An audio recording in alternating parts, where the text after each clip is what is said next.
Pronto, vamos lá, pessoal. Hoje a gente vai começar fazendo o seguinte. A gente vai começar fazendo alguns exercícios relacionados a funções, que foi o que a gente viu um pouquinho na aula passada. E aí, só para dar essa fixada, então a gente vai ver só alguns exemplos iniciais, só para a gente conseguir ver alguma coisa. Eu sugiro, veja só, eu sugiro que quando como é que se diz? Que quando vocês forem fazer exercícios, certo? Os exercícios que forem parecidos, tentem aproveitar do jeito que foi feito, porque acaba que fica mais fácil para o professor entender, por exemplo, numa prova que você fez, quando você faz do jeito que foi feito na aula. Quando você inventa maneiras mirabolantes de escrever a sua resposta, isso dificulta tudo. Então, eu tento colocar aqui o máximo de informação necessária na resolução para que se consiga entender o que foi feito depois, né? Mas tentem fazer o máximo parecido quando forem treinar, né? As justificativas, a resposta, essas coisas todas. Diz, Eduardo. Professor, no caso, se eu conseguir resolver de alguma outra maneira, também vai ser válida a questão? Mesmo que, como o senhor está dizendo assim, orientando para a gente resolver como foi resolvido na aula? O ponto é, eu preciso entender como foi que você fez e o modo como você resolveu tem que estar certo, tá? Porque não adianta de nada você fazer de outro jeito e eu não conseguir entender. Se eu não conseguir entender, fica complicado. Entendeu? O que eu quis dizer. Entendi, tranquilo. Eu não estou dizendo repetir o mesmo método, eu estou dizendo mais na anotação, na escrita, na forma de dar a resposta, entendeu? O argumento você escolhe, você pode escrever até por extenso a solução que você quer, entendeu? Mas é o que eu estou dizendo, tentem ao máximo usar a anotação que foi colocada na aula, certo?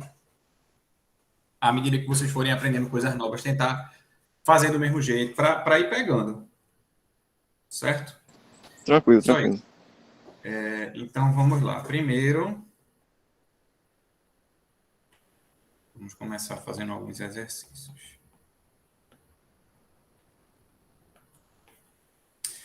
Primeiro, seja f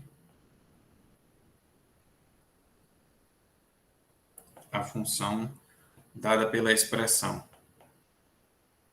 f de x igual a raiz quadrada de x. E obtenha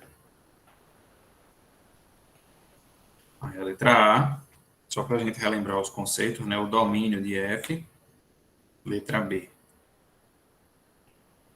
f de 4,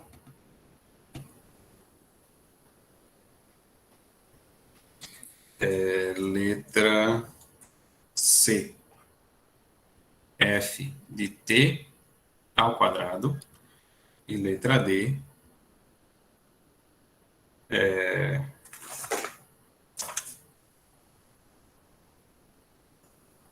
o gráfico de f.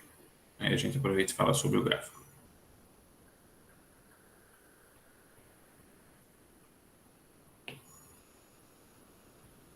Certo? Vamos começar por aqui. Vou deixar um espacinho que eu acho que a gente consegue fazer aqui. Tá? Então, lembrando, o domínio, a gente viu que é o quê? O domínio, ele deve contemplar o maior conjunto de números que eu posso colocar nessa expressão sem ter nenhum problema. Então, a gente viu no finalzinho da aula passada isso. Então, como assim? Que tipo de problema a gente pode esperar? Então, por exemplo, se a gente tem frações, né? A sobre B, a gente sabe que o denominador, ele precisa obrigatoriamente ser diferente de zero. Ele pode ser negativo, pode ser positivo, pode ser qualquer coisa, desde que não seja zero. Já quando a gente tem raiz quadrada, não só raiz quadrada, mas quando a gente tem raiz de números pares, né? Raiz quarta, raiz sexta, né? Vamos botar assim, raiz 2k, onde k aí pode ser qualquer inteiro. Então, quando a gente tem raízes de índice par, que é o caso da raiz quadrada, raiz quarta, a gente sabe que o que entra aqui dentro precisa ser obrigatoriamente maior ou igual que zero, porque não existe raiz quadrada de número negativo, pelo menos não um número real, né? Não existe raiz quadrada de número negativo. Já quando a gente tem a função logaritmo, Logaritmo de A numa base B qualquer que seja a base, aí a gente sabe também que aqui no lugar de A tem que entrar também um número positivo, que também não pode ser zero, né? Um número maior que zero. Então, a gente vai juntando essas informações, certo? De restrições que as expressões podem ter e vai juntar elas na expressão da nossa função. E aí a gente vai ver o que é que a gente ganha, certo? Então, nesse caso aqui, a função é bem simples. A gente tem a função raiz de x. Então, se a função é raiz quadrada de x, então o que é que você sabe? Que o que está dentro da raiz quadrada tem que ser maior ou igual que zero. Pode ser zero, mas tem que ser pelo menos zero, de zero para cima, né? Então, a função tem essa expressão e para ela estar bem definida, x tem que ser maior ou igual que zero. Portanto, qual é o domínio da função? O domínio da função aí a gente pode representar de várias maneiras. A gente pode representar o conjunto por extenso, né, que é o conjunto dos números reais x, tais que x é maior ou igual que zero. Ou a gente pode até usar a notação de intervalo que a gente viu nas aulas passadas, né, que é fechado em x, fechado em zero, aberto em mais infinito. Né? Tem a notação de intervalo que a gente viu nas aulas passadas. Então, a gente pode usar qualquer uma dessas para descrever o domínio dessa função. Certo? Então, por que isso é o domínio? Porque para a gente o domínio é o maior conjunto de números por qual aquela expressão está bem definida, vai me dar um retorno. Certo? Isso foi a letra A. Na letra B, vou botar uns separadores aqui. Na letra B, a gente foi pedido aí quem é o f de 4. Né? Então, vamos calcular aqui quem é f de 4. Então, como é que a gente calcula f de alguma coisa? Quando a gente sabe a função através de alguma expressão, né, quando foi dada a fórmula, vamos dizer assim, da função, tudo que a gente precisa fazer é colocar no lugar de x o valor que a gente quer. Então, se é f de 4, então no lugar de x eu coloco 4. Então, f de 4 vai ser raiz quadrada de 4, que é igual a 2. Raiz quadrada de 4 é sempre igual a 2. Então, está aí calculado quem é o f de 4. Da mesma forma, a gente pode calcular o que foi pedido aí, quem é o f de t ao quadrado, né? Então, quem é f de t ao quadrado? No lugar de x, eu vou colocar t ao quadrado. Então, f de t ao quadrado é raiz quadrada, e no lugar de x eu boto t ao quadrado. E quanto é a raiz de t ao quadrado?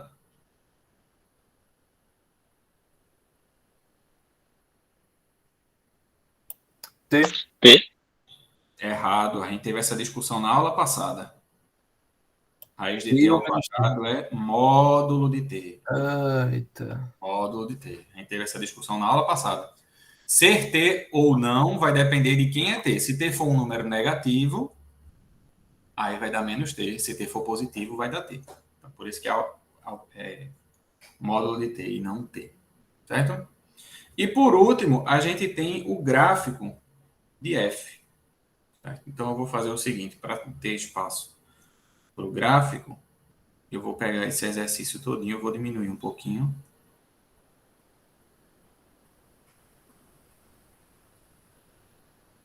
Eu sabia que vocês iam responder que é T.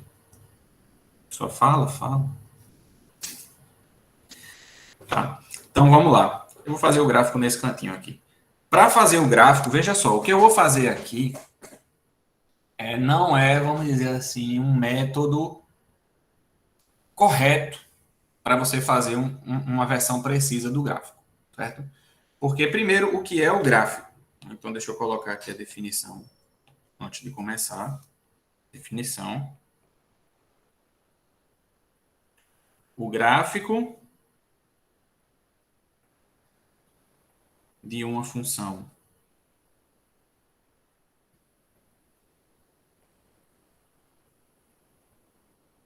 f real, né, como todas as que a gente está tratando aqui, é o conjunto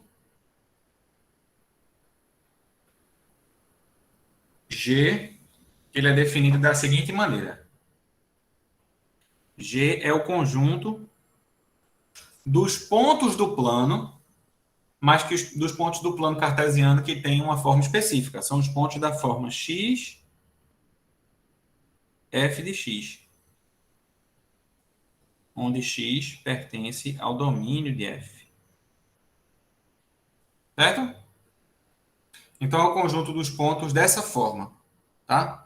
Como assim? Aí deixa eu botar uma nova página, depois eu volto para a gente resolver esse exercício.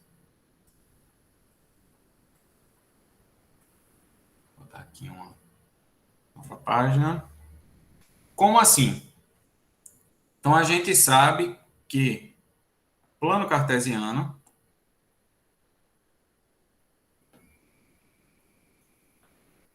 o plano cartesiano é um plano, certo? Um plano aí, seu escolhido favorito. No caso da gente, a gente vai usar o plano da tela para facilitar, onde você escolhe uma origem e dois eixos para servir de referência, dois eixos ortogonais, né? Então, a gente tem aqui um ponto que a gente chama de origem, né? E dois eixos ortogonais, todos eles imbuídos de uma unidade de medida. Também. Os dois eixos com uma unidade de medida associada.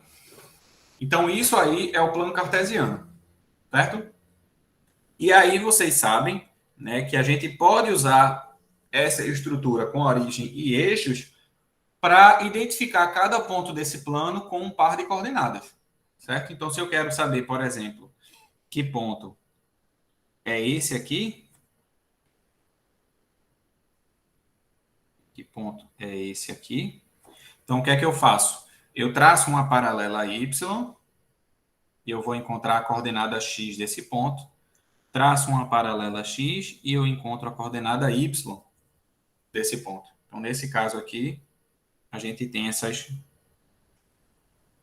marcações aqui, né? Aí, o número dessa reta que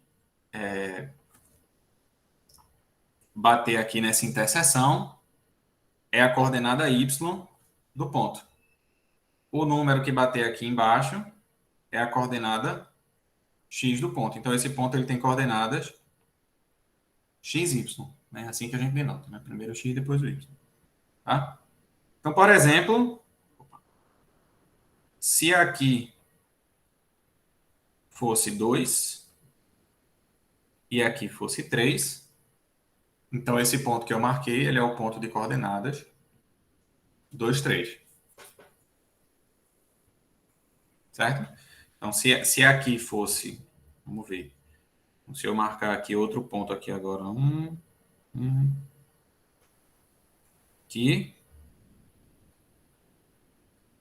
aqui, né?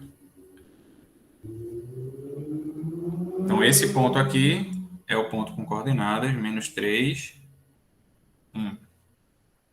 E por aí vai. Então, dessa forma, eu consigo fazer duas coisas, né? Vocês lembram aí, né? Que a gente consegue associar cada ponto a um par de coordenadas, né? Um par de coordenadas reais. E a gente consegue também associar ao contrário, né? Para cada par que for dado, se eu lhe der o par assim, menos 3, 5, você consegue me dizer qual é o ponto que tem essas coordenadas. É só você fazer a construção inversa, né? Então, o plano cartesiano, ele tem essa propriedade, tá? E aí, onde é que entra o gráfico nessa história? Então, o gráfico nessa história, ele vai entrar da seguinte maneira. O gráfico, como eu disse, é o conjunto dos pontos da forma x, f de x.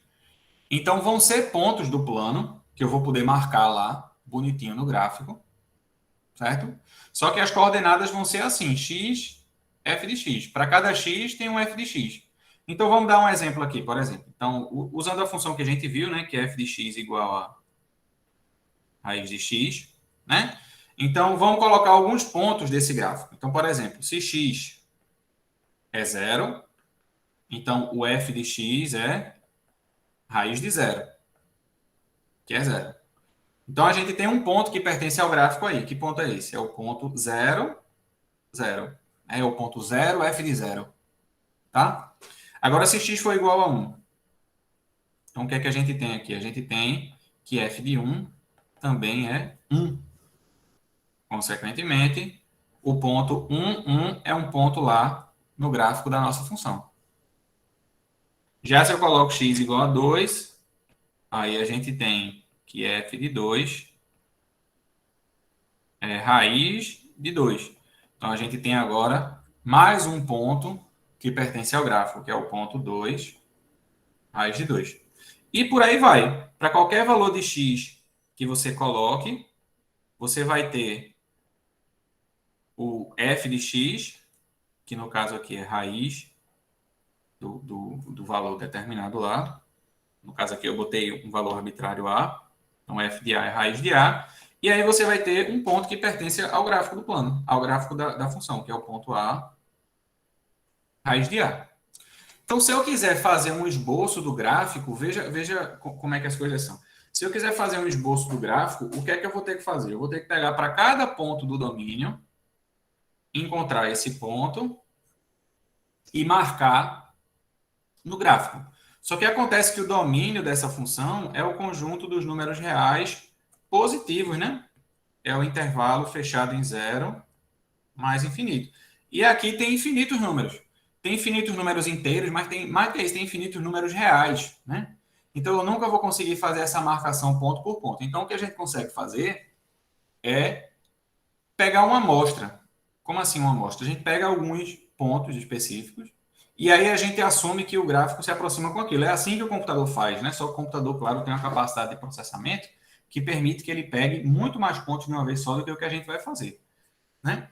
Então, assim, o que a gente pode fazer para esboçar o gráfico dessa função é tirar alguns valores e fingir que esses valores vão ser suficientes, certo? Mas é preciso ter em mente que essa técnica que eu estou falando aqui agora, ela não é correta, ela não vai lhe dar o gráfico real, ela vai dar uma amostra do gráfico, que pode ter o erro que você tiver disposto a aceitar. Se você sabe mais algumas informações sobre a função, por exemplo, eu sei que se eu aumento o x, o f de x aumenta, ou melhor dizendo, eu sei que a função é crescente.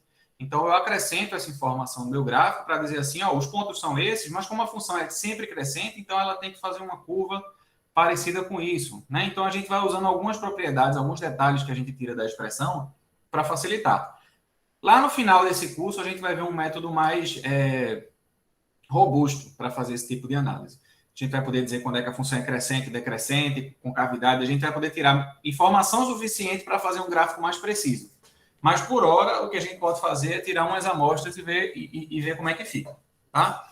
Então, vamos voltar lá para a página anterior e fazer o gráfico da função que a gente está querendo, que é essa aqui, de raiz de x. Então, usando a tabelinha que eu construí ali atrás, né, eu lembro dos valores, então eu vou só colocar aqui, deixa eu voltar aqui. Pronto. Usando os valores que eu coloquei antes, a gente consegue fazer colocar aqueles pontos aqui, né? Então, o primeiro ponto era o ponto 0, 0. Aí eu vou colocar aqui o 0, 0. Esse é o primeiro ponto no gráfico. À esquerda dessa reta aí, à esquerda do eixo y, não vai ter nenhum ponto do gráfico. Por quê? Porque o domínio da função começa a partir de 0. Então, quando eu fizer aqueles pontos do tipo x, f de x, como está aqui, né? Esse x aqui, ele começa em 0, ou seja, a gente só vai colocar valores de x daqui para frente. Então, os pontos do gráfico vão estar daqui para frente só. Para trás, não vai ter gráfico de f. Certo? Então, temos aqui o primeiro ponto. O segundo ponto foi quando a gente colocou x igual a 1. Então, x igual a 1, aí a gente encontrou que o f de x era 1 também. Então, está aqui o segundo ponto do gráfico. Terceiro ponto do gráfico foi quando a gente colocou 2. Quando a gente colocou 2, aí deu raiz de 2. Raiz de 2 é um pouco menos que 1 meio. Então, é aqui assim, mais ou menos. É 1,4 alguma coisa. Né? Se a gente colocar raiz de... Ou se a gente colocar 3 também aqui, a gente vai encontrar aqui o f de 3 é raiz de 3, que é já mais perto de 2, que é 1,7 alguma coisa. Né? Então, a função ela vai ter nessa cara. Aí o que é que a gente observa aqui? Que à medida que o x aumenta, né, o f ele vai sempre aumentando. E faz sentido, né? Porque quanto maior o número, maior a raiz quadrada dele. Mas a gente observa outra coisa também, né? Que ele vai aumentando, só que o quanto ele aumenta vai sempre diminuindo. Né? Ele não aumenta tanto. De 0 para 1, ele aumentou 1. De 1 para 2, ele aumentou algo em torno de 0,4. De 2 para 3, ele aumenta em 0,3, alguma coisa assim. Então, ele vai sempre diminuindo o quanto a função cresce a cada passo que a gente coloca. Então, isso faz a gente ter a ideia de que essa função ela é crescente e ela tem um comportamento que ela começa crescendo rápido, mas esse crescimento ele vai diminuindo ao longo do tempo, a velocidade de crescimento. Então, o comportamento da função fica uma coisa mais ou menos assim. Ô, professor, desculpa atrapalhar. Diga. Por que seria, no caso, por que se pensou em usar um gráfico para a gente representar esses dados das funções, tipo assim? A gente sabe que tem uma progressão, né, nas funções, dependendo, né? Aí, aí disse, não, vou criar um gráfico para representação. Certo. Porque, veja, algumas coisas você observa mais fácil no gráfico. Por exemplo, eu usei essa informação da expressão para, por exemplo, garantir que a função é crescente, né? E eu fazer o traço da figura. Mas se eu lhe desse só o gráfico, esqueça a expressão da função. Você não consegue ler, você não consegue dizer alguma coisa sobre a função. Nesse caso aí, você consegue dizer que essa função ela é sempre crescente e o crescimento vai diminuindo. Você consegue tirar informações visuais da sua função sem precisar remeter à expressão. Quando você vê um gráfico de Covid na televisão, certo? O gráfico ele é uma representação visual que permite você fazer uma leitura dos seus dados, da sua função. No caso de Covid, a gente tem dados concretos, né? Cada dia tem a quantidade e tudo tal. Beleza, a gente consegue comparar dia a dia. Mas se eu lhe mostrar uma tabela com números de dia a dia, você não tem. Você vai ter que passar um tempão assim, olhando, avaliando, eita, daqui até aqui cresceu, daqui para cá diminuiu, daqui para cá cresceu. E você não consegue uma visualização boa para o dimensionamento dessa coisa toda. Então, o gráfico ele permite isso, ele permite que você visualize a sua função e as propriedades da sua função sem necessariamente precisar se remeter à expressão. Respondi a sua pergunta? Sim, sim. Muito obrigado, professor. Então, o gráfico ele tem esse propósito. Não é uma diversão matemática pegar a expressão e vamos desenhar o gráfico. Não. O gráfico ele é uma maneira de ilustrar a sua função. Muitas coisas têm várias representações, né? E a melhor representação para ser usada em determinada situação vai depender de para que aquela representação vai ser usada, né? Se você quer mostrar dados, se você quer mostrar conclusões sobre aquilo, então talvez seja melhor mostrar um gráfico, né? Mas se você quer, por exemplo, fazer o seu computador entender, aí talvez seja melhor você dizer quais são os valores de x e f de x para colocar depois, né? Para fazer a sua análise, a sua conta. Então, assim, o modo como você vai representar isso vai depender de como você quer, do que é que você quer com aquilo, tá? E o gráfico ele tem essa função visual aí, certo? Então, esse é o gráfico da nossa função, mas de novo, né? É um gráfico, vamos dizer assim, que tem um erro aí, né? Tem vários erros, na verdade, porque eu assumi a partir de alguns pontos que o gráfico da função é essa curva em vermelha, mas ele ser essa curva em vermelha aqui depende da gente saber quais são os valores de x e f de x, de f de x para cada x aqui, entre x positivo. Mas, de novo, mais para frente a gente vai ver um método mais ajustado para a gente conseguir tirar essas informações. Certo? Mas o importante é vocês terem entendido o que é o gráfico. Tá? E esse último aqui que eu vou fazer agora, esse segundo exemplo aqui, é parecido com o primeiro, né? Na verdade, não, eu vou me afastar um pouquinho do primeiro. Deixa eu ver aqui.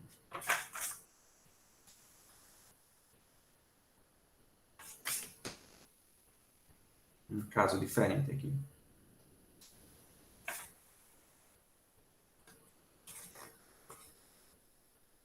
Pronto. Um exemplo dessa função aqui. Que no caso eu não vou fazer o gráfico, tá certo? Eu só quero, na verdade, estou interessado no domínio, porque esse é o tipo de exercício que está lá no material, né? Então, é raiz de x menos 1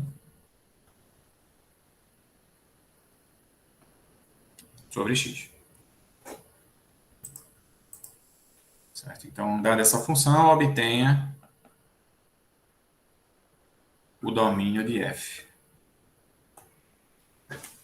Vamos encontrar quem é o domínio de f aí nesse caso. Certo?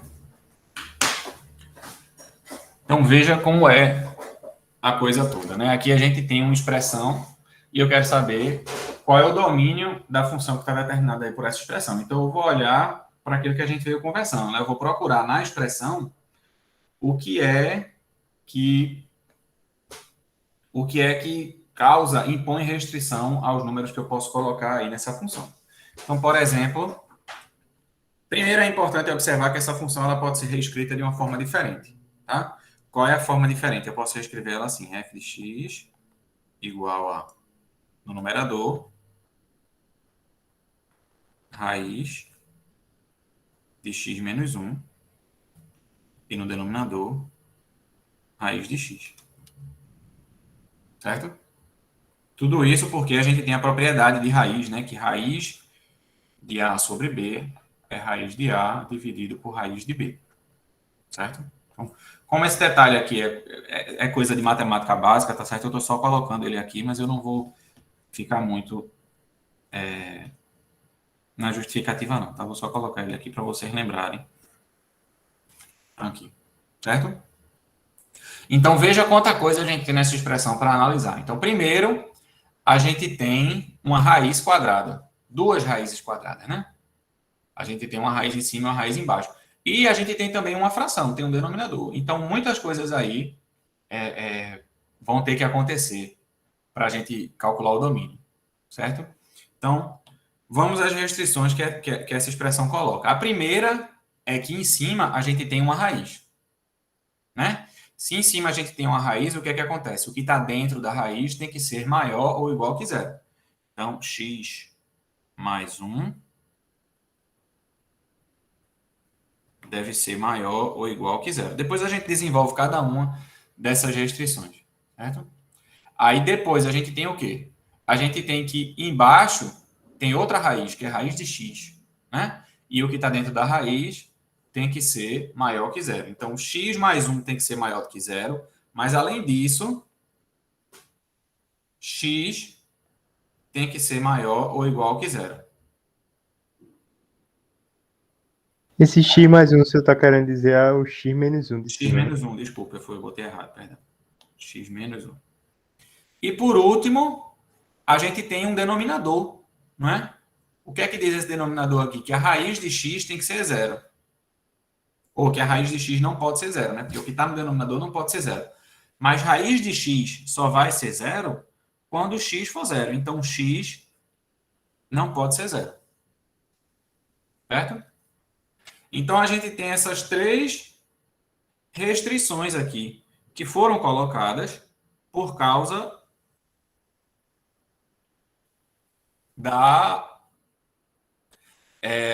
pela expressão, né? Foram colocadas aí por conta das raízes, né, do denominador.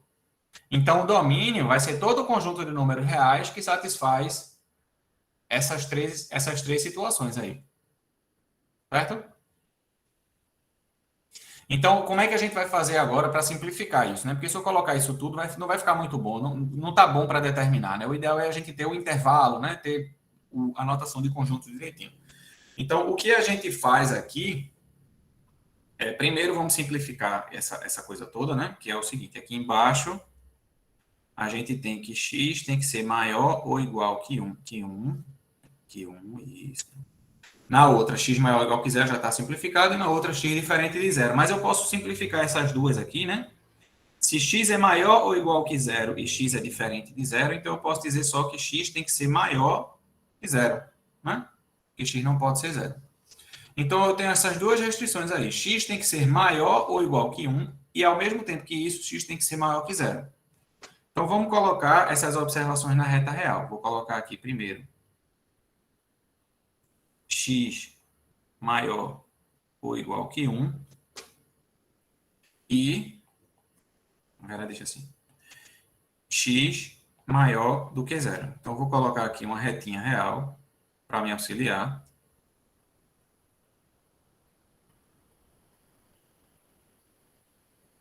outra retinha real aqui embaixo, tá? Vou botar o 0 na mesma posição das duas, para servir de auxílio. E aí eu vou marcar onde é que estão os pontos da reta que tem essa propriedade. Eu vou marcar na primeira reta. E onde é que estão os pontos que tem essa propriedade. E aí eu vou juntar essas duas coisas para poder dizer qual é o que tem as duas propriedades juntas. Certo? Então, x maior ou igual que 1 está aqui, né? Aqui eu marco 1. Pode ser 1, então eu boto uma bolinha preenchida no lugar de 1. E aí, x é maior ou igual que 1 quando x está daqui para frente. Então, é esse trecho em vermelho. Vou botar um volumezinho aqui. Certo? Então, esse pedacinho em vermelho representa o quê? O conjunto dos números reais, tais que x é maior ou igual que 1. Agora, eu quero representar o conjunto dos números que é maior do que 0. Aí eu vou olhar aqui no 0. E aí eu vou marcar esse conjunto, né? Se é maior do que 0, é de 0 para frente. Mas como não pode ser 0, né? Não é maior ou igual, né? É só maior que 0. Então eu não incluo o 0. Eu boto uma bolinha aberta aqui no 0. Certo? Isso vai me dizer que o 0 não faz parte do conjunto que eu estou esboçando. E é esse trecho aqui. Tá? Quando eu representei esses dois conjuntos, aí o que é que eu vou fazer? Eu quero botar um e o outro, né? Então, eu quero botar aqui qual é o conjunto que representa x maior ou igual que 1 e x maior que 0. Então, eu vou colocar aqui retinha. Vou descer as informações, né? Aqui está o 0 e aqui está o 1. E eu vou marcar nessa reta de baixo qual é o trecho em que eu marquei os dois conjuntos ao mesmo tempo. Né? Como eu estou fazendo i, então tem que ser que marcou os dois. Né? Então, veja que de 0 até 1 está marcado aqui embaixo, mas não está marcado em cima. Então, eu não vou incluir esse trecho lá. O trecho que eu vou incluir começa a partir do 1, incluindo o 1, porque o 1 faz parte dos dois conjuntos, então bolinha fechada no 1. E daqui para frente. Certo? Portanto, depois de juntar todas as restrições que a minha expressão me deu, a conclusão que eu tiro é que o domínio de f é o conjunto dos números reais, tais que x é maior ou igual que 1. Ou melhor dizendo, o intervalo fechado em 1, aberto em mais infinito. Então, esse é o domínio de f.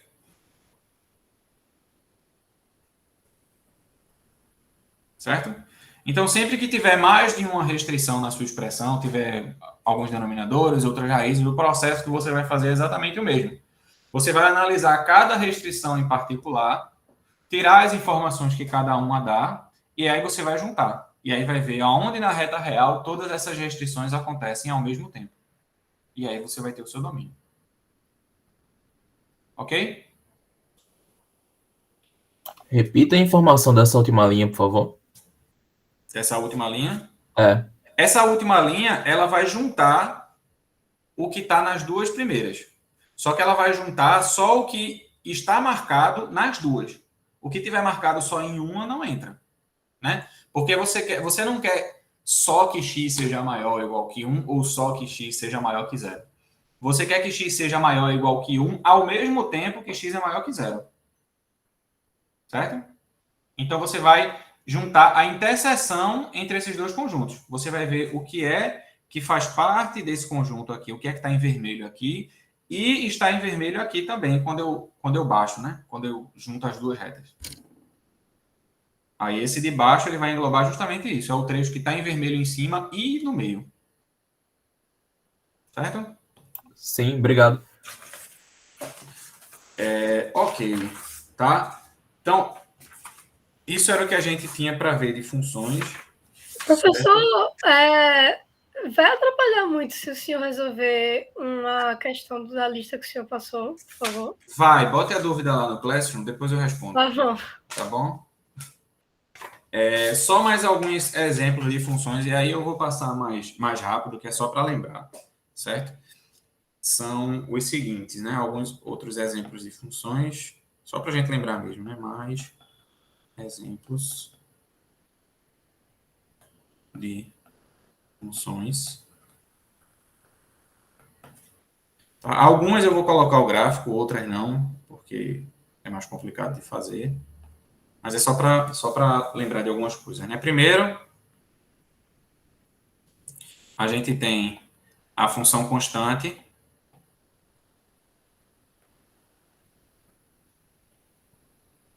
O que é a função... Deixa eu passar a página, desculpa. O que é a função constante? Uma função constante é uma função que o valor de f de qualquer x é sempre o mesmo, né? Então, escolha aí um número real de sua preferência. Uma função constante pode ser algo do tipo f de x igual a esse número real que você escolheu, né? Então, alguns exemplos mais diretos seriam, por exemplo, f de x igual a 2. Né? F de x igual a 2 é uma função constante. Por que é uma função constante? Porque é uma função para cada x que você coloca, o valor de f de x é sempre o mesmo, é sempre 2. Né?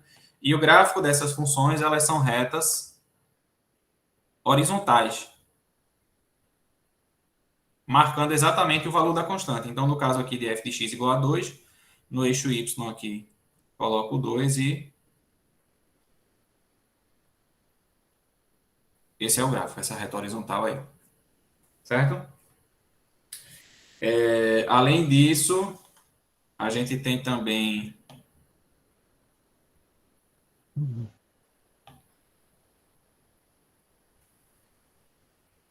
as funções lineares.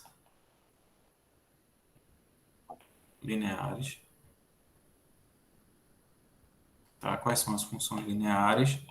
São as funções do tipo f de x igual a um múltiplo de x. É k vezes x. Certo? Então, por exemplo, a gente pode tentar dar como exemplo aqui o f de x igual a 3x, por exemplo. Esse k ele não precisa ser inteiro, não. Ele pode ser π vezes x também, né? Você coloca o número inteiro porque fica mais bonitinho. Mas é sempre assim, f de x igual a um múltiplo de x, né? É isso que caracteriza as funções lineares. E o gráfico dessas funções são retas, porque são funções do primeiro grau, né? Vocês devem lembrar lá de funções do primeiro grau, o gráfico é sempre uma reta.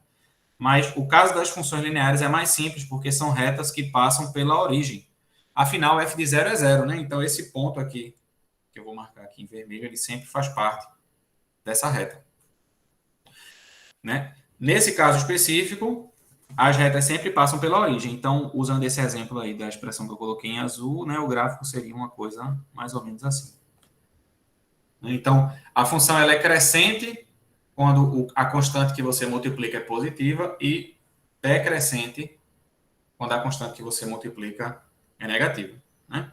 Nesse caso aqui, a gente pode até marcar mais um ponto nesse gráfico para dar uma ideia aí de como é que a gente faria, né? Se x é igual a 1, é só colocar lá na expressão, né? Que quando x é 1, f de x é 3, no caso de f de x igual a 3x. Então, esse é o gráfico da função afim, né?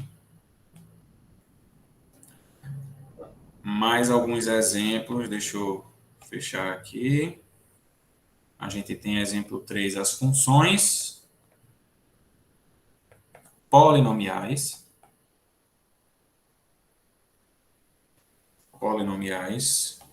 Quem são as funções polinomiais? As funções polinomiais são aquelas cuja expressão é um polinômio na variável x, né? Então, vai ser algo do tipo assim, f de x igual a 0 mais a1 vezes x mais a2 vezes x ao quadrado, mais... E por aí vai até a potência que tiver. Mas sempre somando e multiplicando por potências de x. Então, a nx elevado a n. No caso aqui, a gente tem um polinômio de grau n na variável x, que é o grau do polinômio. O grau do polinômio é o maior expoente de x que aparece na expressão. Então, no caso aí, como os expoentes vão evoluindo aí de 0, na verdade, de 1 até x, de 1 até n, desculpa. Então, o grau desse polinômio é grau n. Alguma pergunta? Tá? Dessas funções aqui, todas elas, né? Todas elas dos exemplos 1, 2 e 3, isso não engloba as próximas que a gente vai ver, todas elas têm o domínio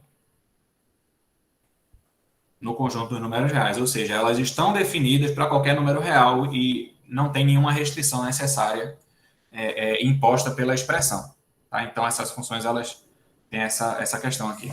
O gráfico de funções polinomiais é um negócio que, em geral, não é muito simples. Né? Então, depende do grau do polinômio, tem vários fatores. Alguns, especificamente, a gente sabe fazer, que é o caso, por exemplo, dos polinômios de grau zero, que são as funções constantes, eu acabei de fazer, das funções afins, que são as funções do primeiro grau, né? Lembra aí? São as funções do tipo, vou botar um exemplo aqui. 2x menos 1, por exemplo, é uma função polinomial do primeiro grau, e aí vocês lembram que o gráfico é uma reta, né? Que intersecta o eixo x em menos 1, que é o valor do b lá da expressão, né? Então, intersecta o eixo y, desculpa, em menos 1 aqui. E a inclinação é dada pelo x. Então, o gráfico dessa função é uma reta, assim, no caso, crescente, né? E aqui seria onde a função dá zero, que, se eu não me engano, é 1/2. Então, o gráfico é uma reta. Então, eu não vou voltar sobre como fazer gráfico de função do primeiro grau, porque vocês sabem, mas eu vou colocar nos exercícios para lembrar, quem não lembra, tá? E aí vocês podem praticar um pouquinho para lembrar, certo? Outro caso de função polinomial que é conhecido, que aí eu também vou colocar lá nos exercícios para vocês lembrarem, é o caso, ainda no caso 3, né? É o caso das funções quadráticas, né? Do tipo f de x igual a ax ao quadrado mais bx mais c. Aqui ainda estamos em funções polinomiais, certo? Então, a gente não saiu de polinômio ainda. O domínio aqui ainda é os reais. Vou marcar aqui para botar. Né? E aí, tem os detalhes a respeito do gráfico, né? Quando A é maior que zero, o gráfico é uma parábola com concavidade para cima. Quando A é menor do que zero, o gráfico é uma parábola com concavidade para baixo, né? E aí o posicionamento vai depender dos valores de A, B e C. Né? Então, eu vou colocar para vocês lembrarem depois como é que a gente faz o esboço de um gráfico de uma função polinomial de segundo grau, mas, em geral, vai ficar algo sempre com essa estrutura aqui, né? Ser uma parábola com concavidade para cima ou para baixo, a depender do valor de A, onde a gente coloca o x do vértice e a gente pode calcular as raízes para ajudar, né? O x do vértice é B2... Não. O x do vértice é menos B sobre 2A. O y do vértice é menos delta sobre 4A. Né? Onde aí o delta é B2 menos 4AC. E por aí vai, tá? A importância geral da equação polinomial de segundo grau são várias. Primeiro, que é um caso... funções polinomiais, elas aparecem em diversas situações. Certo? Diversas situações fazem com que você seja obrigado a resolver uma equação polinomial, certo? E assim, resolver a equação polinomial nem sempre é fácil. O grau 2, né, o caso da fórmula de Bhaskara, aí porque a gente vê na escola, é porque o grau 2 é o mais fácil, né, depois do grau 1, claro. É o maior caso possível, né, o maior grau possível. A partir de grau 3, você já tem uma maneira de resolver que é mais complexa, que envolve etapas diferentes. Você não tem uma fórmula muito bonita e prática de ser usada como é a fórmula de Bhaskara. Né? Mesma coisa para grau 4. E de grau 5 em diante, nem sempre você pode resolver através de uma fórmula. Né? De grau 5 em diante, existem resultados, né, teoremas que garantem que, às vezes, você não consegue resolver através de uma fórmula. Tipo, tem raízes, mas você não é capaz de achar fazendo continhas. Então, assim, o grau 2, ele representa, assim, o caso, o maior grau que você pode resolver de equação polinomial, que é simples. Certo? A partir daí, a coisa complica num nível que é mais fácil apelar para outras estratégias, ao invés de usar uma fórmula. Tá? Então, assim, tem essa importância aí. Certo. Mas aí eu vou colocar um exercíciozinho para vocês lembrarem direitinho dessa parte. Tá? Além das funções polinomiais, a gente tem, né, até as polinomiais, todas elas têm domínio dos números reais. A gente tem, como exemplo 4 aqui, já é um tipo de... Talvez você não tenha ouvido essa função com esse nome, né, mas é o caso 4 das funções racionais. Né? O que são as funções racionais? São as funções que são dadas por quociente de polinômios. A gente acabou de ver as funções polinomiais, né? Então, função racional é uma função do tipo f de x, onde no numerador eu tenho um polinômio e no denominador eu tenho outro polinômio. Certo? Onde P e Q são funções polinomiais. Certo? Então, a gente tem essas funções racionais aí. E esse aí já começa a ser o primeiro caso em que o domínio nem sempre é o número reais, porque como tem uma fração, né, então o domínio dessa função vai ser sempre o conjunto dos x, tais que o denominador é diferente de zero. Aí vai depender do denominador aí para você determinar quem é o domínio. Né? Então, esse é o primeiro caso não trivial dessa categoria de funções que a gente está colocando. Tá? Além das funções racionais, funções polinomiais, tem também as funções exponenciais, função logaritmo, funções trigonométricas. Essas funções eu vou dar um detalhe a mais a elas quando a gente estiver mais para frente. Quando a gente for, de fato, precisar dessas funções, a gente dá. Por hora, a gente vai ficar só com esses exemplos mesmo de funções que vão ser úteis para a gente fazer toda essa parte de limite. Eventualmente, mais para frente, a gente precisa de trigonométricas, mas por hora é isso. Tá? Então, esses são os exemplos clássicos de funções que a gente vai ver aparecer constantemente ao longo desse curso. Tá? Então, é isso. E agora, que a gente já viu várias coisas sobre funções, tá? Vamos começar a falar de limite. Tá? E assim, limite, para dar uma introduzida, é um conceito que ele está muito associado, muito atrelado ao conceito de continuidade, né?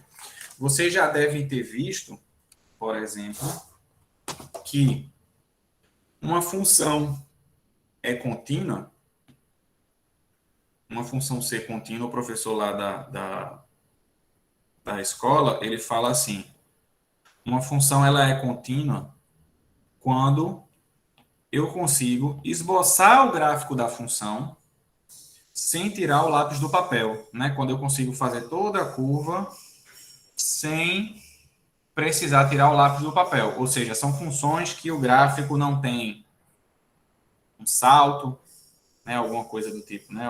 A função não tem algo como isso aqui, né?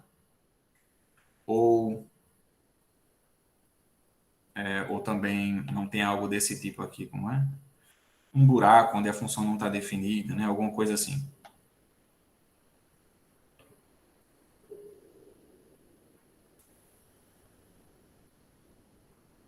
Certo?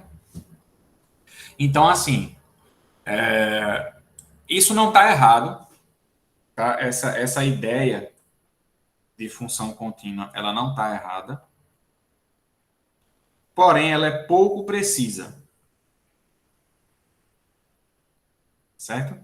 Existem diversas funções contínuas que você não consegue desenhar o gráfico todo sem tirar o lápis do papel. Tá certo? Então, essa ideia de tirar o lápis do papel, ela é boa para dar aquela ideia geral, mas ela não é exatamente precisa, tá? Talvez para deixar um pouco melhor essa ideia sobre continuidade, eu poderia dizer assim, uma função ela é contínua quando eu consigo, dado um ponto qualquer aqui, A,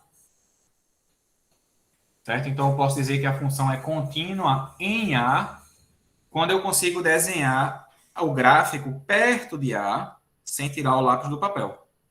Então, eu consigo desenhar o gráfico dessa função perto de A, sem tirar o lápis do papel. E eu posso fazer isso para todo A nessa função aqui, ó. Não posso? Todo perto de cada ponto do domínio dessa função, eu consigo desenhar o trecho do gráfico sem tirar o lápis do papel. Perto do domínio, né? Que é algo que, por exemplo, não acontece aqui. Quando aqui é A, eu não consigo desenhar o gráfico perto de A sem tirar o lápis do papel, porque a coisa vem para aqui, eu tenho que vir para cá para continuar, né? Mesma coisa aqui, eu não consigo desenhar aqui, porque eu chego aqui e aqui daqui para frente não tem gráfico, né? Então eu não consigo, tá? Então o conceito de continuidade, ele não é um conceito geral da função, ele é um conceito local, que pode ser estendido a um conceito global, verificado que ele funciona em todas as partes, né? Então, uma função ser contínua, eu diria que é mais isso, é mais você conseguir desenhar o gráfico da função perto de cada ponto sem tirar o lápis do papel. Certo? A gente vai ver mais exemplos relacionados à continuidade através disso. E aí, onde é que entra limite nessa história de continuidade? O limite entra nessa coisa de continuidade sendo, vamos dizer assim, a formalização dessa ideia de desenhar o gráfico perto. Né? Limite vai ser o que vai lhe dizer o que é estar perto de A. O que é f de x estar perto de f de A? Quem vai formalizar essa ideia de proximidade que a gente aplica aqui, né, para falar de desenhar o gráfico, é o limite, certo? Então a gente vai descrever agora o que é o limite, para que a gente possa desenvolver essa ideia de continuidade e a gente possa trabalhar com limites de maneira mais concisa, certo? Então, vamos para a próxima página aqui. Então, vamos falar agora de o que é um limite. Certo? E aqui, de fato, a gente começa a entrar no que é, de fato, o conteúdo da disciplina. Né? É entender o que é limite, como resolver, como encontrar determinados limites e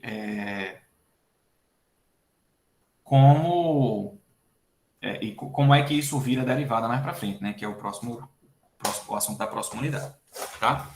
Então, assim, se eu fosse dizer o que é o limite, eu definiria de maneira informal da seguinte maneira, definição.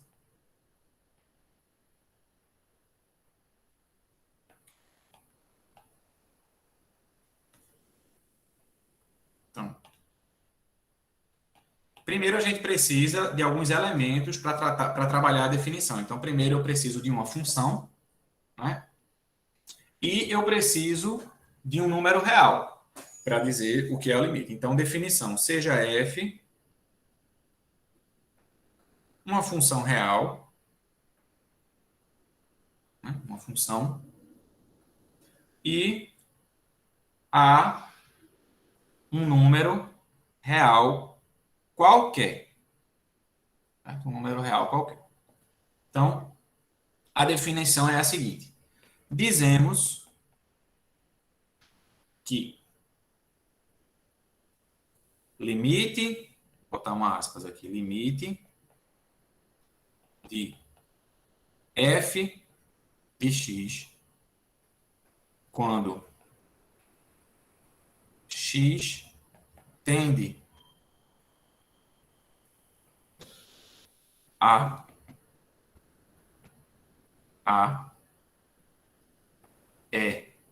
L, e aí é o que eu estou dizendo assim, L é o resultado do limite, né? Então a gente diz que o limite de f de x, quando x tende a A, é L, quando não, que eu já botei quando ali, se f de x se aproxima de L sempre que x se aproxima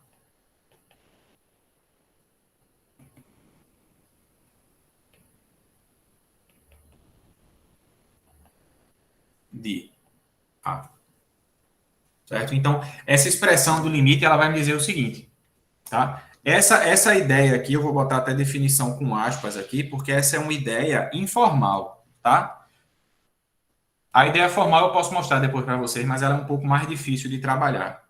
O ideal é vocês tentarem, e é o que é preciso nesse primeiro curso de cálculo, é vocês entenderem a ideia acerca do limite, e não a definição formal. A definição formal, ela precisa de um pouco mais de coisa para ser trabalhada com precisão, né? Então, em geral, não se vê tanto assim em cursos de engenharia, mas em matemática mesmo. Mas, então, o que é o limite? O limite é como se fosse assim, quando quando x se aproxima de um determinado valor, o que é que acontece com o valor de f de x, né? Você pode pensar no x como se fosse assim um controle deslizante, né? Aonde é que o f de x vai parar quando eu aproximo o meu x de A?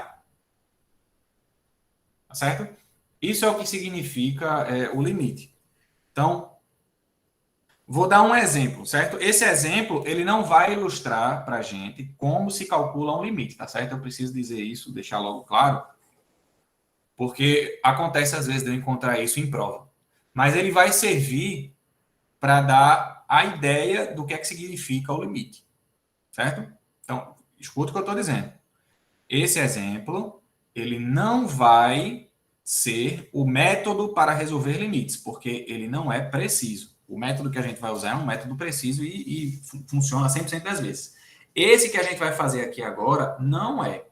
Portanto, ele não deve ser usado para calcular limite. Eu estou fazendo ele assim só para ilustrar. Então, vamos dar um exemplo, certo?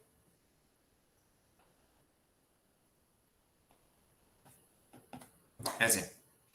Para esse exemplo, eu vou pegar f de x com a seguinte expressão. X ao quadrado menos 1 sobre x menos 1.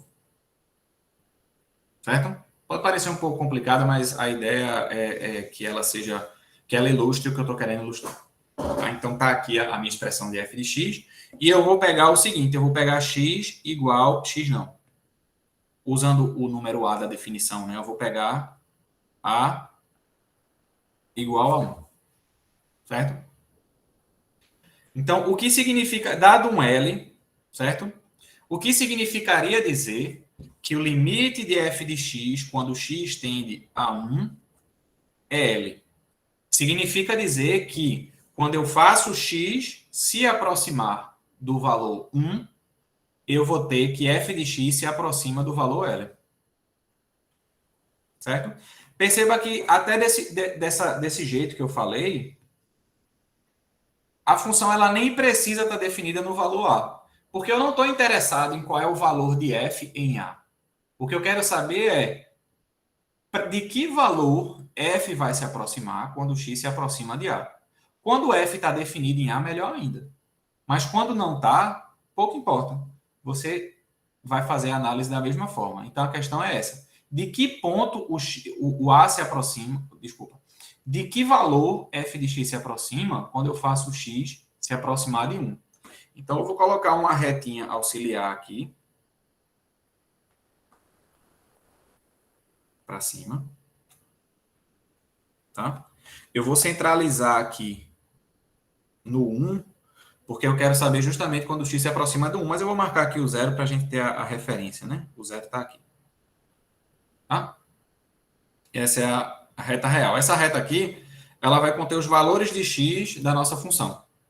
E aí eu vou usar esses valores de x para construir uma tabelinha para a gente tentar identificar de que valor f se aproxima quando x se aproxima de 1.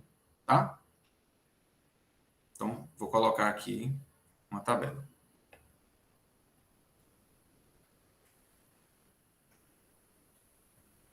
Na verdade, eu vou colocar duas. Vou colocar uma assim.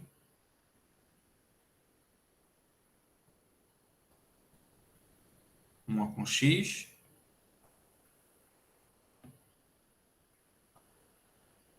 F de x. E outra com o mesmo x, f de x. Só para fazer duas.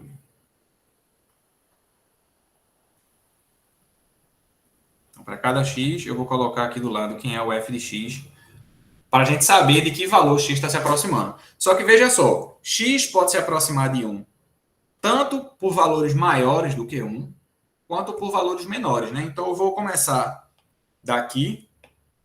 Vamos botar aqui o 2. E eu vou começar aqui do 0. E aí eu vou me aproximando de 1 cada vez mais e vendo qual é o valor que dá. Certo? Então, vamos começar aí do 2, né? Quando x é 2, quanto dá f de 2? Então, f de 2 vai ser 4 menos 1 sobre 2 menos 1. Então, vai ser 4 menos 1, 3. 2 menos 1, 1. Então, vai dar 3. F de 2 é 3. Só que a gente tem que se aproximar de 1, né? Então, vamos chegar mais perto de 1. Vamos botar 1,5. Certo? Então, quem é f de 1,5? F de 1,5 é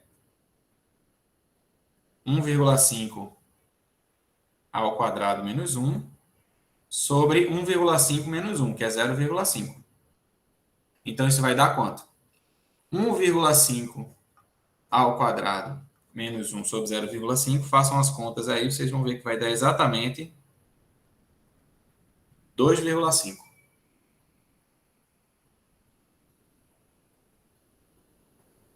Certo? Então, ó, já diminuiu um pouquinho o valor, né? Agora vamos chegar mais perto ainda de 1. Vou botar aqui 1,1. Quando eu coloco 1,1, aí fica f de 1,1 é 1,1 ao quadrado menos 1 sobre 0,1, né? Que é 1,1 menos 1. Então, já dá outro valor aí. Se a gente fizer as contas, vocês vão ver aí que vai dar igual a exatamente 2,1. Eu sei esses valores porque está na tabela do livro. Então, dá 2,1. Se eu chegar mais perto de 1 ainda, 1,01, fazendo a continha, vai dar 2,01. 1,001 vai dar 2,001. E por aí vai. Então, se a gente fosse chutar, né? Vocês acham que f de x está se aproximando de quanto quando x está se aproximando de 1?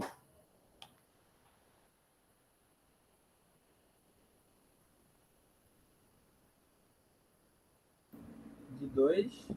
De 2, né? Exatamente. À medida que x está se aproximando de 1, o que está acontecendo é que x está se aproximando de 2. Né? Agora, claro, isso é só um chute baseado em alguns testes que a gente fez. Por isso que eu estou dizendo que não é correto. Você tem que avaliar todos os valores de x ali perto, para que isso esteja bem definido. Mas isso dá uma ideia boa para você entender o que é o limite. O limite é exatamente isso. É qual é o valor de f quando x se aproxima de a. Quando x se aproxima de a, o f se aproxima de que valor? Né? Então, veja que nesse caso o f de x se aproxima de 2, mesmo a função não estando definida em 1. A função não está definida em x igual a 1, porque o denominador vai dar 0, né? Então, como a função não está definida, você não vai colocar simplesmente 1 na expressão. Mas você observa que pegando valores que se aproximam de 1, o f de x dá 2. E veja que a mesma coisa vai acontecer se eu começar de baixo. Se eu começar aqui do 0, f de 0 vai dar 0 menos 1 sobre menos 1, que é 1. Aí vamos se aproximar mais de 1, 0,5. F de 0,5 vai dar 1,5.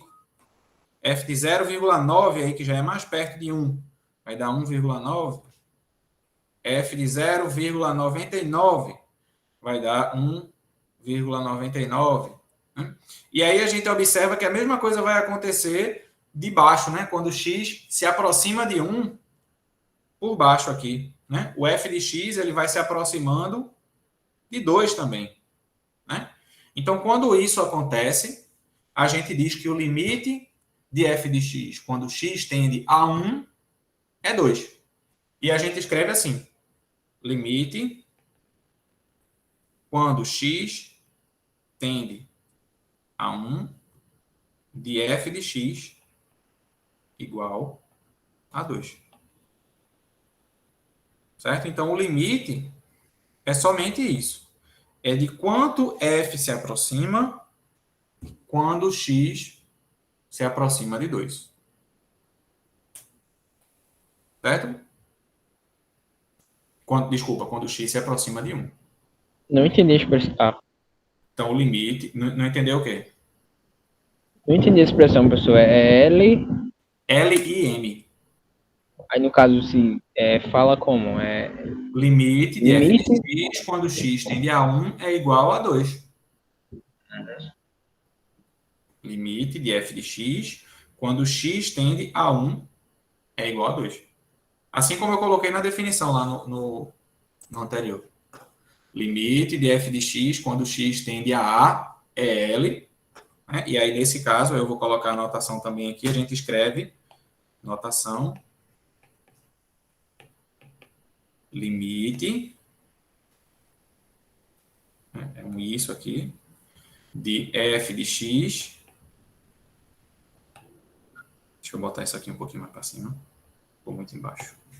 De f de x, quando x tende a A, é igual a L.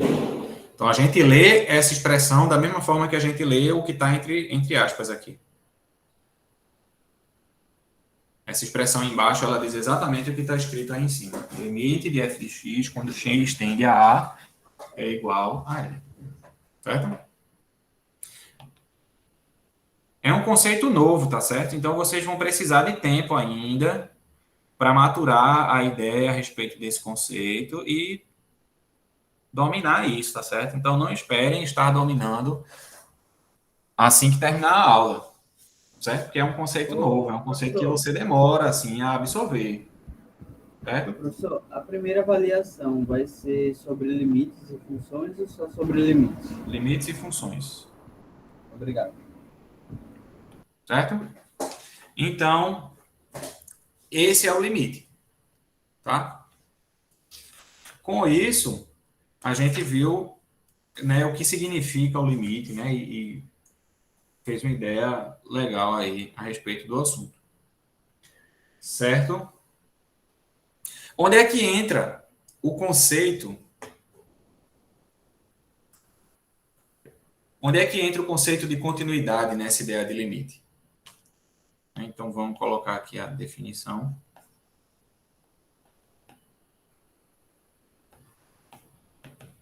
Certo? Então, dizemos que f, uma função qualquer, é contínua em A. Aí A é um elemento do domínio de f. Então, a função é dita contínua em um elemento do seu domínio quando existe o limite de f de x quando x tende a A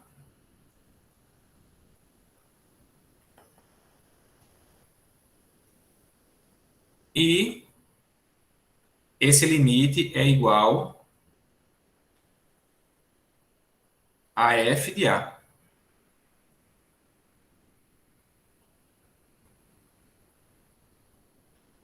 Certo? Em outras palavras, quando o limite de f de x, quando x tende a A, é igual a f de A. Certo? Então, essa é a maneira correta de você pensar naquela coisa de desenhar o gráfico, né? Essa definição ela é equivalente exatamente a você dizer que quando você desenha o gráfico perto de x igual a A, você desenha sem tirar o lápis do papel. Porque dos dois lados do gráfico, você vai se aproximar de f de A. Então, você não vai precisar tirar o lápis do papel para fazer alguma coisa diferente. Certo? Então, essa é a formalização. Um exemplo clássico, eu posso colocar esse aqui.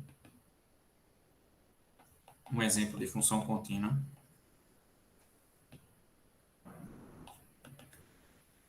É a função f de x igual a x mais 1.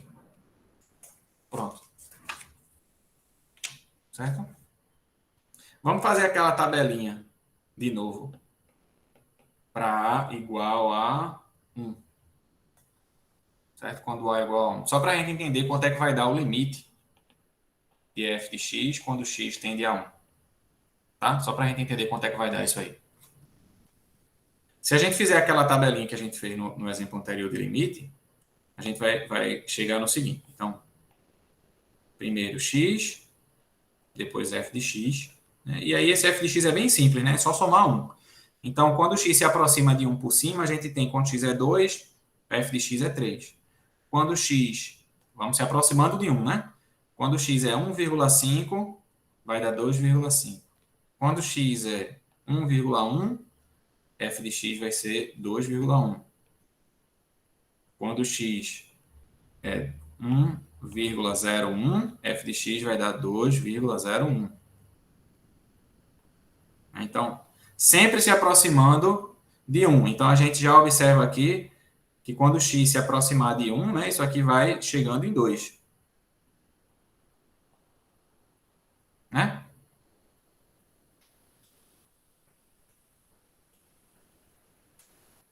Já quando a gente faz de baixo para cima, que nem a gente fez no outro, quando a gente coloca aqui x, f de x, de baixo para cima começa em 0, né? Aí f de 0 é 1, o f de 0,9 aí, para já chegar bem pertinho de 1, é 1,9, 0,99, aí vai dar 1,99, né? E aí a gente observa que à medida que esse número vai se aproximando de 1, o f de x também vai se aproximando de 2, né? Então, esses valores aqui, né? O valor de f, quando x se aproxima de 1 dos dois lados, né? Tá dando o mesmo, tá dando igual a 2. Certo? Então, isso nos dá a vaga ideia, certo? E, de novo, isso não é preciso, tá? Isso é só uma ideia para entender o conceito do limite, de que talvez o limite, quando x tende a 1, de x mais 1, a gente pode escrever assim também, colocar a expressão no lugar de f de x, seja 2. Mas veja que 2 é exatamente o f de 1. Né? Então, deixa eu ajeitar aqui melhor. Então, o limite de f de x quando x tende a 1 deu f de 1. Então, isso me diz o quê? Isso me diz que f é contínua em 1. Isso me diz que perto de x de a igual a 1, eu consigo esboçar o gráfico da função sem tirar o lápis do papel. Porque dos dois lados eu vou me aproximar de f de 1. Então, a função ela vai ficar bem desenhadinha ali perto de 1. Certo? Agora, veja que coisa interessante. Eu não sei se vocês perceberam, mas essa tabela aqui que eu coloquei, ela é exatamente igual a essa. Os valores, né? Mesmo a expressão da função sendo diferente. Olha que coisa. Essa expressão aqui, ela é completamente diferente dessa aqui. Mas os valores na tabela deram exatamente os mesmos. Né? Vocês concordam aí? Dá para simplificar Sim. Né? Se você usando olhar produtos direitinho, né? notáveis. E o ponto é exatamente esse que... Quem foi que falou? Foi eu. Que J. Cortes, não tem o nome, falou, né? Que observe que se x é diferente de 1, então a gente pode simplificar aquela expressão aqui, x ao quadrado menos 1 dividido por x menos 1. Como é que a gente simplifica isso? Ora, aqui em cima a gente tem um produto notável, né? Que é o quadrado, a diferença dos quadrados. E aí lembra que a ao quadrado menos b ao quadrado é igual ao produto de a mais b por a menos b. Produtos notáveis lá da 7ª série, né? Então, o numerador, eu posso reescrever ele assim. X mais 1 vezes x menos 1. Dividido por x menos 1. E aí, ó, se x é diferente de 1, numerador e denominador são diferentes de 0. Então, eu posso simplificar. Eu tenho x menos 1 aqui embaixo e x menos 1 multiplicando aqui em cima. Eu posso dividir em cima e embaixo por x menos 1, ficando com x mais 1.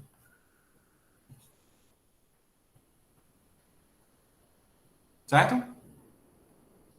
Então, acaba que essas expressões elas são idênticas. A única diferença entre elas é o quê? É que a primeira não está definida quando x é 1 e a segunda está. Mas tirando em x igual a 1, a primeira expressão é igual à segunda expressão. Né? É como se o gráfico dessa aqui fosse igual ao gráfico dessa, só que essa aqui não tem o ponto x igual a 1. Se eu fosse esboçar o gráfico aqui, dessa função, eu faria assim. Boto o gráfico dessa, que é x mais 1 é assim.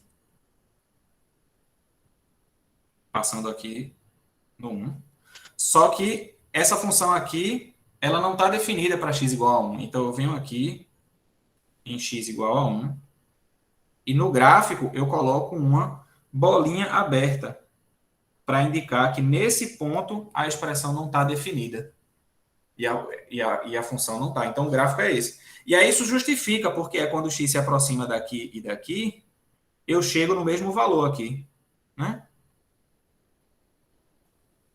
É como se fosse assim, em x igual a 1, eu não consigo desenhar o gráfico sem tirar o lápis do papel, o iPad. Né? Eu preciso pular em algum momento de um lado para o outro, mas só porque nesse ponto a função não está definida. Certo? Então, esse exemplo, ele traz várias informações que eu vou juntar elas agora para a gente entender como é que a gente pode usar isso para calcular um limite. Certo? Então, o que é que esse exemplo mostrou para a gente? Ele mostrou para a gente algumas coisas interessantes. Primeiro, vou botar aqui como observações.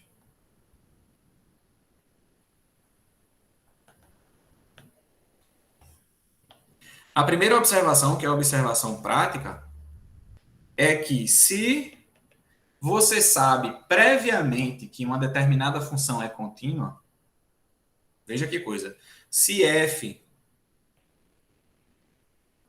é contínua, e aí eu estou dizendo assim, f é contínua em todo o domínio, tá? Eu estou pensando não em um ponto específico, mas ela é contínua como um todo. Se você sabe previamente que a sua função é uma função contínua, então você consegue calcular o limite de maneira simples, porque o limite o limite é que define a continuidade. Então, quando você sabe que a sua função é contínua, então você pode calcular o limite quando x tende a a de f de x, qualquer que seja o a, porque é só você avaliar quem é f de a. Certo? Então, eu quero calcular o limite. A função que está ali no limite é uma função contínua em A, então é só substituir. Fim de papo. Só substituir, como a gente sabe.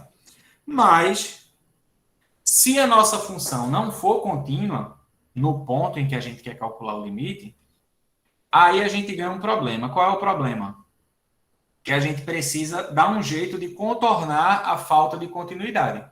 E aí o que vai fazer a gente contornar a falta de continuidade vai ser o exemplo que a gente viu agora. Não o exemplo, né? Vai ser o que a gente aprendeu com o exemplo de agora. Foi que assim, quando a gente tem duas funções,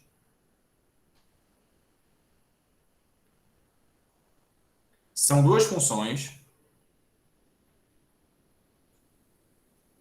certo? Tais que, veja que coisa, certo? Se eu tenho duas funções f e g tais que f de x é igual a g de x em todos os pontos, com exceção de um,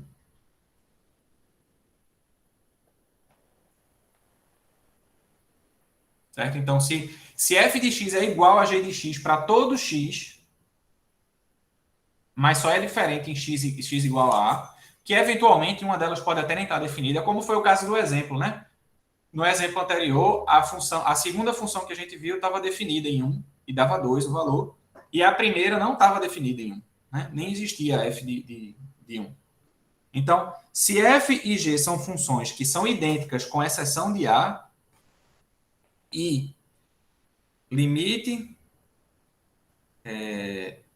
e existe, vamos botar assim, e o limite de f de x, quando x tende a A, é igual a L, a um L, seja lá quem for esse L, certo? Então veja o que eu estou dizendo. Eu tenho duas funções que são idênticas com exceção de A. Mesmo caso do exemplo anterior, tá? Então, se eu sei que o limite quando x tende a A de uma é L, e essas funções elas são idênticas com exceção de L, então eu posso concluir que o limite de g de x, quando x, deixa eu botar aqui, acabou o limite, quando x tende a de g de x, é igual a L também. Em outras palavras, se as funções são idênticas, mas diferem em apenas um ponto, o limite das duas naquele ponto tem que dar igual se existir. Certo? Então, sabendo de um, dá para outro. Foi o que aconteceu no exemplo anterior. Certo? Para ilustrar essa situação, eu vou colocar como exemplo, repetir de maneira mais clara o exemplo anterior. Exemplo. Então, o exemplo é calcular o limite de x tendendo a 1 de x ao quadrado menos 1 sobre x menos 1 dessa função. É calcular o limite dessa função, esse limite. Tá? Então, como é que eu uso a observação que a gente fez agora para calcular esse limite? Eu vou observar o seguinte. Note que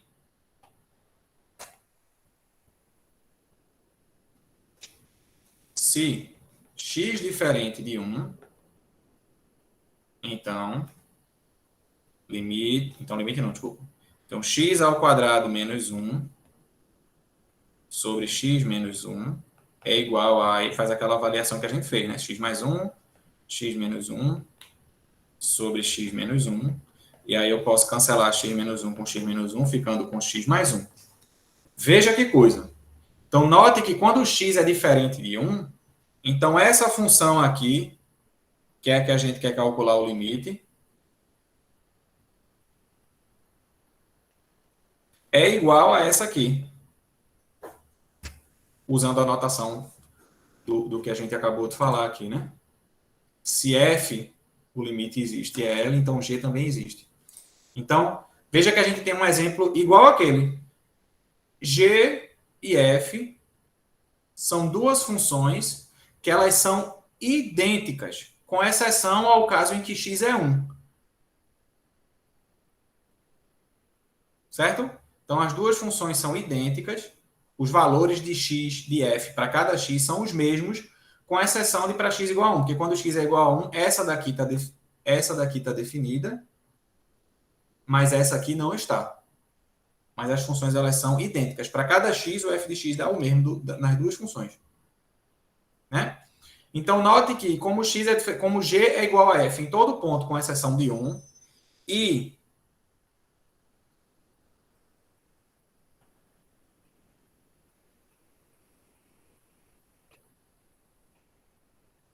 como limite de x mais 1, quando x tende a 1, é 2, como a gente já viu antes, né, porque essa função é contínua,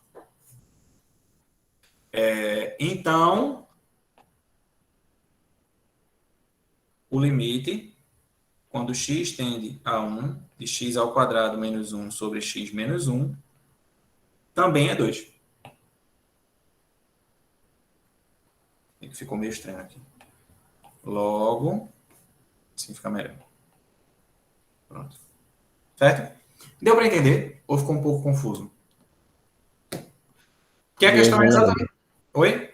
Ainda tá meio confuso ainda, professor. Né? A questão é essa. Esse limite aqui, eu não sei calcular. Mas eu consigo trocar essa função por outra que é contínua. E com isso eu sei calcular o limite, porque o limite, quando a função é contínua, é só substituir. No lugar de x, eu coloquei 1. Então, se essa função aqui, ela é idêntica... Deixa eu botar aqui. Se essa função aqui, ela é idêntica a uma função que é contínua, então eu posso calcular o limite dessa fazendo o limite dessa, porque o limite vai dar igual. Em outras palavras, o limite de x ao quadrado menos 1 sobre x menos 1, quando x tende a 1, é igual ao limite de x mais 1, só que x mais 1 é contínuo, então eu sei calcular, e é só substituir. Certo? Então, essa troca, essa simplificação da expressão é o que me permite trocar essa função, que eu não sei calcular o limite, por essa que eu sei que é calcular só substituindo. Certo? Então, esse exemplo ele vai ilustrar o caso geral que a gente vai fazer ao longo da próxima aula. Talvez ainda dê para fazer um exemplo.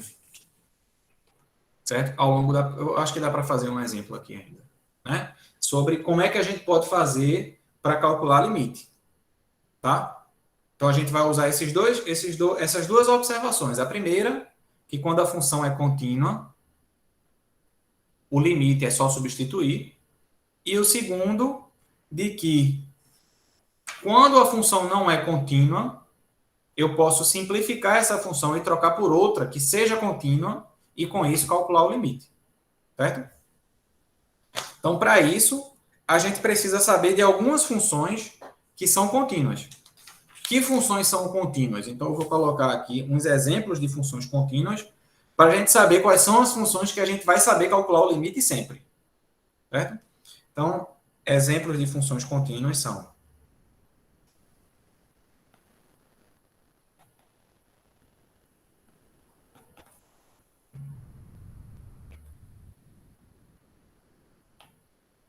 Licença, professor. Só queria saber se eu entendi bem. No caso, aquele tipo de simplificação, ele é sempre possível. Não, nem sempre. Claro que a gente não vai mexer muito nos casos em que a gente precisa de um método muito mirabolante para chegar à conclusão, tá certo? Os métodos que vocês vão usar vão ser os que eu vou fazer na sala.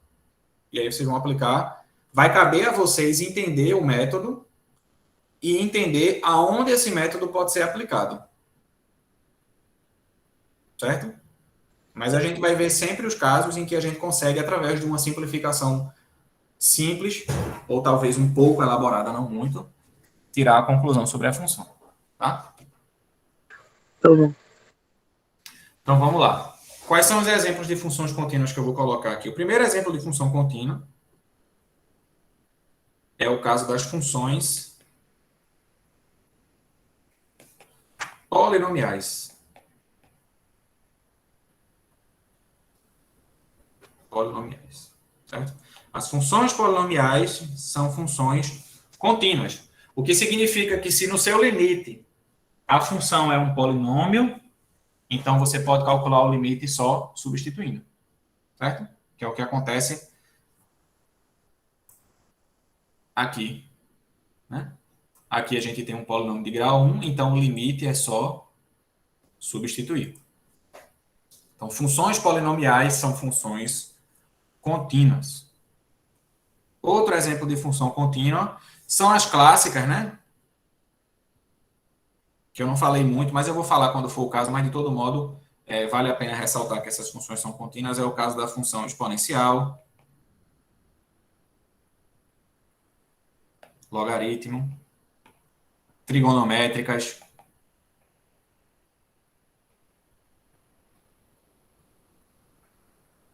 Certo? Aquelas funções clássicas que a gente usa são as chamadas funções algébricas. Exponencial, logaritmo e trigonométrica. Função módulo também é contínua, certo? Então, assim, a gente tem todos esses exemplos de função contínua. E o outro exemplo que a gente tem de função contínua, que vai ser o que a gente vai usar também bastante, é o caso das funções racionais com pequenas ressalvas.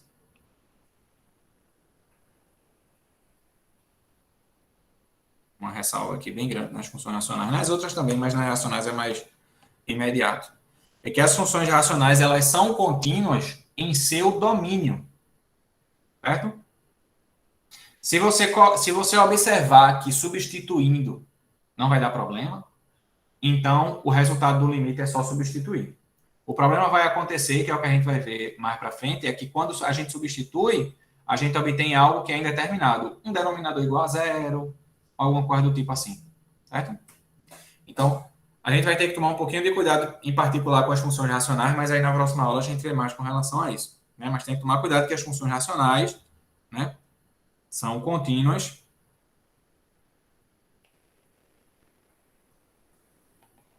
em seu domínio. O que significa que o limite de uma função racional, quando x tende a A, só vai ser igual a f de A quando A tiver parte do domínio de f. Certo? Então, se você colocou a sua função lá e você viu que o valor lá do limite substitui direitinho, né, na função racional, sem dar denominador igual a zero ou algo do tipo, então é porque a função também é contínua. Tá? Além das funções racionais, eu esqueci de colocar aqui, né, tem as funções que envolvem raiz também. Né? Radiciações. Né? Entre exponencial, potências com expoente negativo, com expoente fracionário, mas eu posso colocar aqui raiz enésima de x. Pronto, as funções desse tipo, as funções que são raízes de alguma coisa, também são contínuas no mesmo esquema, dentro do domínio. Ela não está definida, quando o n é par, por exemplo, não está definida para x negativo, mas ela é contínua aonde ela estiver definida. Certo? Deixa eu ver o que mais. Tinha mais uma. Cadê? Além disso, eu não falei exatamente disso, mas vocês sabem o que é, né? Composições. Na verdade, eu vou deixar isso para a próxima aula. Próxima aula a gente observa isso aqui. Composições e somas e outras coisas, que isso já entra em propriedades, tá? Como é que a gente verifica que essas funções que eu coloquei aqui são contínuas? Bem, a princípio, teria que demonstrar, né? Fazer uma demonstração formal de que para qualquer x, para qualquer a, o limite de f de x quando x tende a é f de a. Mas é um pouco complicado fazer isso, certo? Fazer isso nesse ponto do curso. Tá? O ideal é que vocês tenham o entendimento geral sobre o que é um limite, o que é uma função contínua. Então, se a gente parar para fazer a demonstração da continuidade dessas funções, isso dá praticamente um curso inteiro, tá? Mas, assim, não é exatamente um absurdo a gente agir dessa forma, porque essas funções já são funções que a gente está acostumado a trabalhar, são funções que lá no ensino médio a gente vê o gráfico, então a gente, assim, tem uma noção de que essas funções são contínuas já, né? Então, precisa necessariamente fazer essa verificação. Fica para um outro momento, para outro curso, tá? Então, por hora, a gente vai assumir que essas funções são contínuas, certo? Assumindo que essas funções são contínuas, aí a gente ganha já 1001 possibilidades de cálculo de limite, tá certo? Então, vamos ficar por aqui hoje, tá? Na próxima aula a gente continua. Então, hoje a gente só viu essa ideia de limite, alguns exemplos. Próxima aula a gente vai fazer só exercício de limite. Certo? A gente vai fazer vários exercícios, vai ver vários casos diferentes, várias técnicas a tratar, mas tudo que a gente vai fazer na próxima aula são exercícios do tipo calcule o limite, onde a gente vai usar essas observações que a gente viu hoje e esse conhecimento aí sobre algumas funções que são contínuas. Tá ok, pessoal? Tá certo, professor. Pois bem, então, bom fim de semana para vocês e até terça-feira. Ô, professor, só para confirmar, não precisa enviar a história para você não, né? Não precisa enviar nada, certo? Ô, professor. Faça Ô, professor. para obter conhecimento. Se tiver dúvida, pode me procurar, pode procurar o monitor, vou botar mais informações sobre a monitoria. Mas não precisa me enviar nada, não. Tá certo, obrigado. Ô, professor, você também poderia colocar alguns vídeos assim para que fique mais entendido, você sabe? Quando você, nos exercícios que eu coloco, se você não estiver conseguindo fazer nos exercícios daquela plataforma Khan Academy, sempre tem a possibilidade de você clicar num link que leva para um vídeo que explica o que é necessário para fazer aquele exercício. Então, você pode tentar usar lá na plataforma. Certo? Bem, bom fim de semana aí, pessoal, e até a próxima. Eu vou tentar colocar a aula mais tarde hoje, mas não garanto nada. Amanhã, com certeza, mas hoje está difícil. Já tem grupo de monitoria, professor? Pronto, se você quiser compartilhar como informação lá no Classroom, você pode colocar lá a mensagem. Você pode Certo. colocar um link se tiver Certo, vou postar lá. Vai lá, tchau, tchau.